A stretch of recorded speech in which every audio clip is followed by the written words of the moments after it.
अगर ये बात ना रही तो जीतन राम मांझी के बयान और जीतन राम मांझी के भोज पर नीरज बबलू ना बोल रहे थे। नीरज बबलू साफ तरीका से कहले कि जीतन राम मांझी सठिया गई बड़े, उनकर उम्र हो गई बा, बाल बच्चा राजनीति में आ गई बा, उनका चाहे कि अब संन्यास लेकर के और घरे जाके बैठ के राम राम जपस।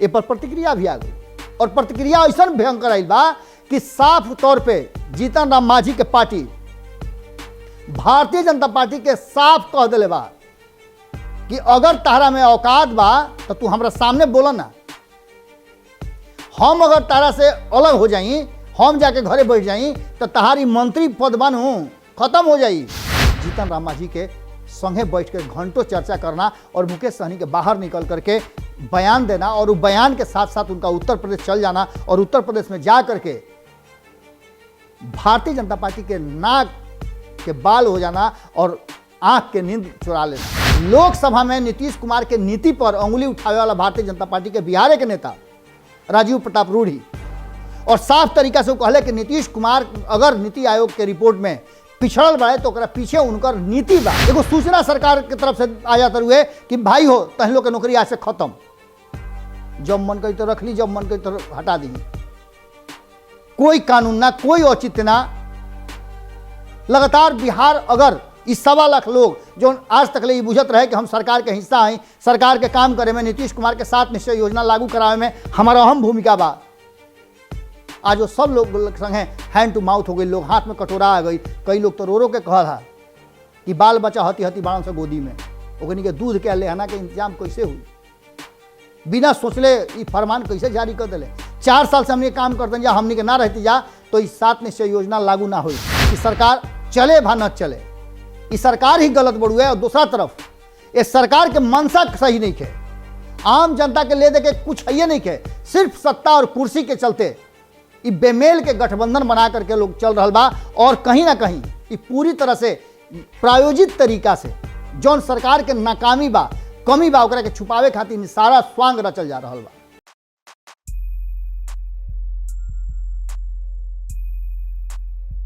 फसाद काहे भइल, फसाद काहे भइल ई बतावे के पड़ी, फसाद काहे भइल ई बतावे के पड़ी। तितर बितर भइल बाड़े लोग, तितर बितर भइल बाड़े लोग जुटावे के पड़ी, तितर बितर भइल बाड़े लोग जुटावे के पड़ी। मन्नी की तू ढेर, मन्नी की तू ढेर वावस्था खुद से बाड़ा, मन्नी की तू ढेर वावस्था खुद से बाड़ा, बाकी लोग से मिले जुले के वक्त तो बचावे के पड़ी। गोड़ लागतनी हेरा से अभिनंदन बर वालों के अपना कार्यक्रम जना के नाम खुटा ठोक के रोज लोग से चर्चा हो रहा बा। रोज जौन चर्चा करते हैं से एक डेग आगे बिहार के राजनीतिक लोग बढ़ जाता। चर्चा कभी जीतन राम मांझी के होके लागता तो कभी चर्चा कुछ और लोग के होके लागता। और ये चर्चा में कहीं ना कहीं ये बात के तरफ इशारा हो रहा बा कि बिहार में राजनीतिक रूप से सभे आपन आपन दाव खेले लागल बा। अब एकरा के बहुत लंबा समय तक रोकल ना जा सकेला या फिर लुकावल ना जा सकेला।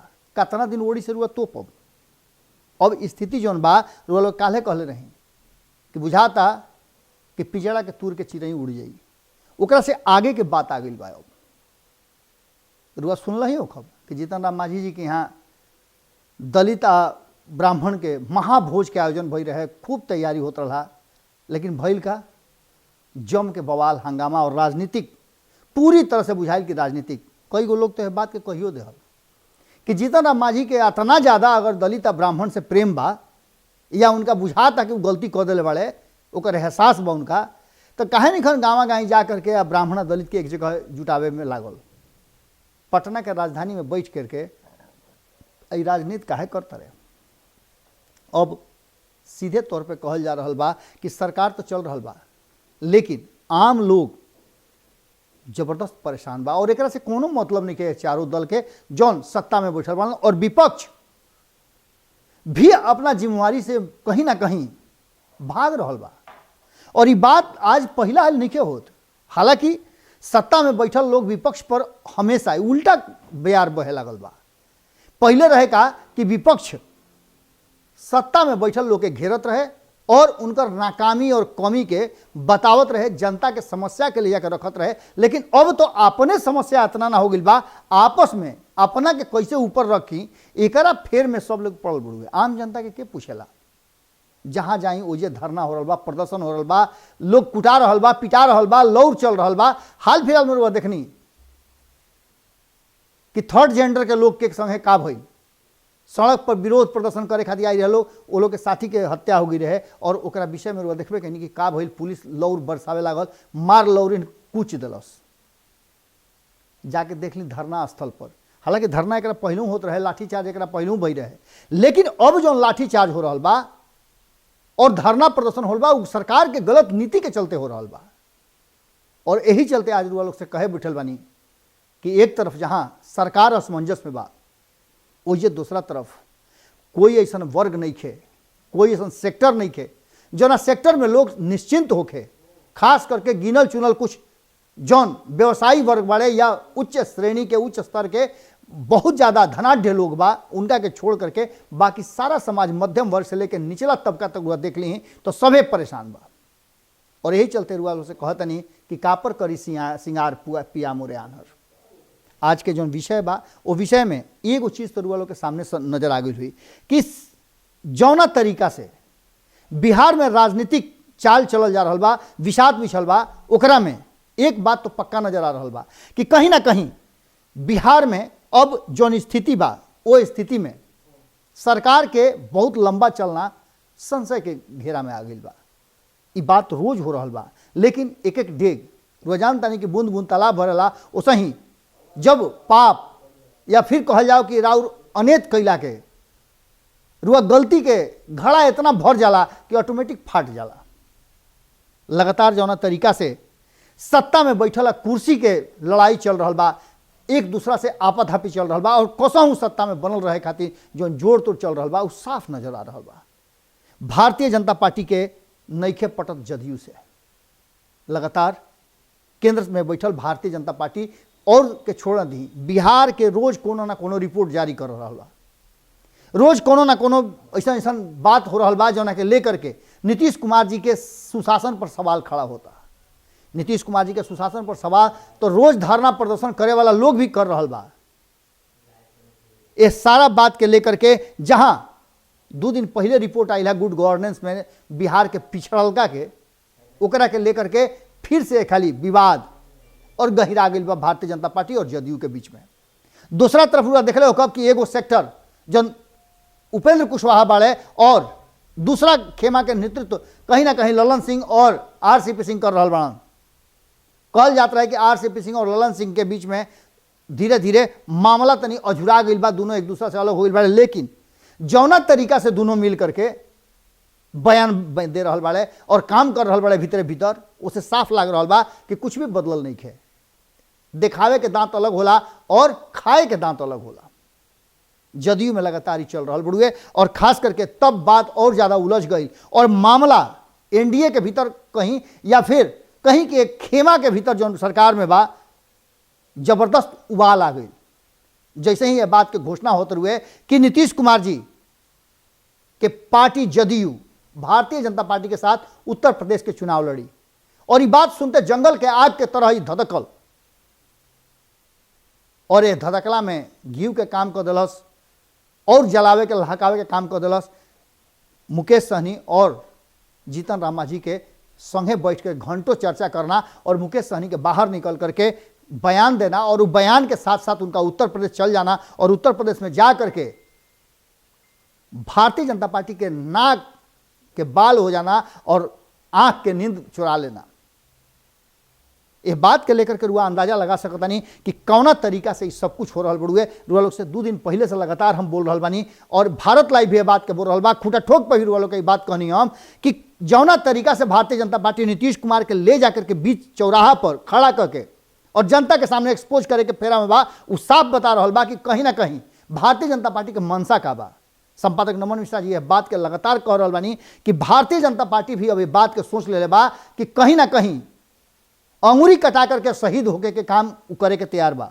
यानी कि बिहार में सरकार भले डूब जाओ, भले भस जाओ, अभी सोच ले भारतीय जनता पार्टी के केंद्रीय नेतृत्व और खास करके बिहार सेक्टर के जितना भी नेता बड़े उनका बयान ए बात के तरफ इशारा कर रहा बा कि अब मामला हाथ से बाहर निकल रहा बा और दोनों के गति एक हो गई बा। यानी कि भाजपा के बिहार प्रदेश के जो इकाई बा और केंद्र के इकाई बा, दोनों के मन मिल गई बा कि सरकार जाता तो बिहार में जाओ लेकिन उत्तर प्रदेश बचावे के बा। अगर ये बात ना रही तो जीतन राम मांझी के बयान और जीतन राम मांझी के भोज पर नीरज बबलू ना बोल रहते। नीरज बबलू साफ तरीका से कहले है कि जीतन राम मांझी सठिया गई बड़े, उनकर उम्र हो गई बा, बाल बच्चा राजनीति में आ गई बा, उनका चाहे कि अब संन्यास लेकर के और घरे जाके बैठ के राम राम जपस। ए पर प्रतिक्रिया भी आ गई और प्रतिक्रिया ऐसा भयंकर आई बा कि साफ तौर पे जीतन राम मांझी के पार्टी भारतीय जनता पार्टी के साफ कह दिले बा कि अगर तारा में औकात बा तो तू हमरा सामने बोला ना, हम अगर तारा से अलग हो जाई, हम जाके घरे बैठ जाई तो तहारी मंत्री पद बनू खत्म हो जाई, जाके घरे लगभग झाल बजावे। यानी कि रुआ समझ ली कि मामला एकदम पूरी तरह से बिहार में अझुरा गई बा और यह अझुरैला में खास करके जौना तरीका से जीतन राम मांझी के मामला आयल सामने ओकरा पर सभे चुप्पी साध लिहल। ई बात बता रहल बा कि कहीं ना कहीं खेला गड़बड़ाता। एकरा संगे संगे जैसे जीतन राम मांझी के बयान आए, दूसरा तरफ सीए के बात छेड़ देना भारतीय जनता पार्टी की तरफ से ये बात की तरफ इशारा कर रहा बा कि कहीं ना कहीं भारतीय जनता पार्टी अपना पुरनका एजेंडा पर वापसी कर रहा बा। एक तरफ जहां भारतीय जनता पार्टी जब जब चुनाव आवेला ये बात रुअल उसे कहे के नहीं खूब समझ रहा बानी कि वो अपन एजेंडा बदल देवेला, सबके बात करे वाला, सबके विकास के बात करे वाला भारतीय जनता पार्टी अचानक से मंदिर मस्जिद, हिंदू मुसलमान, घर वापसी, एनआरसी, सीए, धारा 370, हालांकि ये सब चीज बहुत में से हो भी गई बा, लेकिन जौन बाँचल बा ओकरा के तुरंत शुरू कर देता। और ये शुरुआत में नीतीश कुमार के साथे शामिल करना एगो बहुत बड़ा बात हो गई बा। इस सारा बात के लेकर के लगातार नीतीश कुमार के नीति पर जहां एक तरफ हाल फिलहाल में रुआ लोग सब खबर के माध्यम से बतौले रही या कि कैसे लोकसभा में नीतीश कुमार के नीति पर अंगुली उठावे वाला भारतीय जनता पार्टी के बिहार के नेता राजीव प्रताप रूढ़ी और साफ तरीका से कहले कि नीतीश कुमार अगर नीति आयोग के रिपोर्ट में पिछड़ल बा तो ओकरा पीछे उनकर नीति बा। यानी नीतीश कुमार में नीति ही नहीं के जना से उनका यहाँ निवेश नहीं के जात। उनका कहे का मतलब रुआ सीधा तौर पर समझ रहा बानी। दूसरा तरफ भारतीय जनता पार्टी खातिर उत्तर प्रदेश चुनाव बहुत जरूरी बा और ये चुनाव के लेकर के भारतीय जनता पार्टी कोनो तरह के समझौता करे खातिर तैयार नहीं खे। अब वर्तमान स्थिति में नीतीश कुमार और नीतीश कुमार के साथ चले वाला जो 4 गो दल बड़े एनडीए में साफ रुआ एनडीए नजर ना होती, 2 गो खेमा नजर आती। एक खेमा में भारतीय जनता पार्टी और एक खेमा में नीतीश कुमार और उनका संगे संगे वीआईपी और हिंदुस्तानी आवाम पार्टी। पूरी तरह से अब जो विवाद बा वो खुल के सामने आ गई बा। ई गांठ इतना कमजोर हो गई बा धीरे धीरे कि दोनों तरफ से घिंचा रहा बा, कहियो ई गांठ खुल सकेला। ये बात से रुआ इनकार ना कर सकिले और गांठ खुलला के बाद का होई रुआ खूब अच्छा तरह से जानता नहीं। जीतन राम मांझी की तरफ से आज जो दानिश रिजवान बयान दिले है कि भारतीय जनता पार्टी के होश में रह के पड़ी, होश में, अगर होश में ना रही हैं तो बेहोश होके के दवाई हम रख ले बानी। अभी हम अपन समर्थन खींच ली तो समझ ले इसकी सरकार गिर जाई। ये बहुत बड़ा बात बा। दूसरा तरफ हर सेक्टर चाहे वो देख ली शिक्षा के होके या फिर स्वास्थ्य के क्षेत्र होके या आम कार्य के क्षेत्र होके, कृषि से लेकर के जितना भी सेक्टर बड़े बिहार में कोई भी ऐसा सेक्टर नहीं है जो हड़ताल पर और कहीं ना कहीं सरकार के विरोध में खड़ा नहीं है। मानदेय के लेकर के होके या फिर नौकरी के लेकर होके, नियोजन के लेकर के होके विभिन्न तरह के बात चल रहा बा। आज जरूर से खबर हम सुना रहा बानी और विश्लेषण कर रहा बानी। तौना घड़ी भी वार्ड सचिव जो उनके नीतीश कुमार के ड्रीम प्रोजेक्ट रहे 7 निश्चय योजना, ओकरा के लेकर के सड़क पर उतरल बाड़े। उनका अब नौकरी पर अपना खतरा नजर आ रहा बा। अब वो सरकारी नौकर हवे, नियोजित हवे या फिर उनकर औचित्य का बा। अब ये बात के समझ ली कि नया नया तरीका खोज करके सोफेस्टिकेटेड तरीका से एकदम नया नया अनुसंधान करके गबन करे के, भ्रष्टाचार करे के, घोटाला करे के नया नया तरीका खोजल जा रहा बा। अभी सोची कि पंचायत सचिव जो उनकी 1.25 लाख के करीब लोग बा, ये लोग के अचानक से एगो चिट्ठी पर आ जाता हलफनामा लिख करके, एगो सूचना सरकार की तरफ से आ जाता हुए कि भाई हो तहन लोग के नौकरी आज से खत्म, जब मन करी तो रख ली, जब मन करी तो हटा दी। कोई कानून ना, कोई औचित्य ना। लगातार बिहार अगर इस 1.25 लाख लोग जो आज तक ले बुझत रहे कि हम सरकार के हिस्सा हैं, सरकार के काम करे में, नीतीश कुमार के 7 निश्चय योजना लागू करावे में हमारा अहम भूमिका बा, आज वो सब लोग संगे हैंड टू माउथ हो गई, लोग हाथ में कटोरा आ गई। कई लोग तो रो रो के कहा था कि बाल बच्चा हती हती बाण से गोदी में, ओकनी के दूध के लेहना के इंतजाम कैसे हुई, बिना सोचले ये फरमान कैसे जारी कर दिले। 4 साल से हमने काम करते जा, हमने के ना रहती जा तो इस 7 निश्चय योजना लागू ना हुई।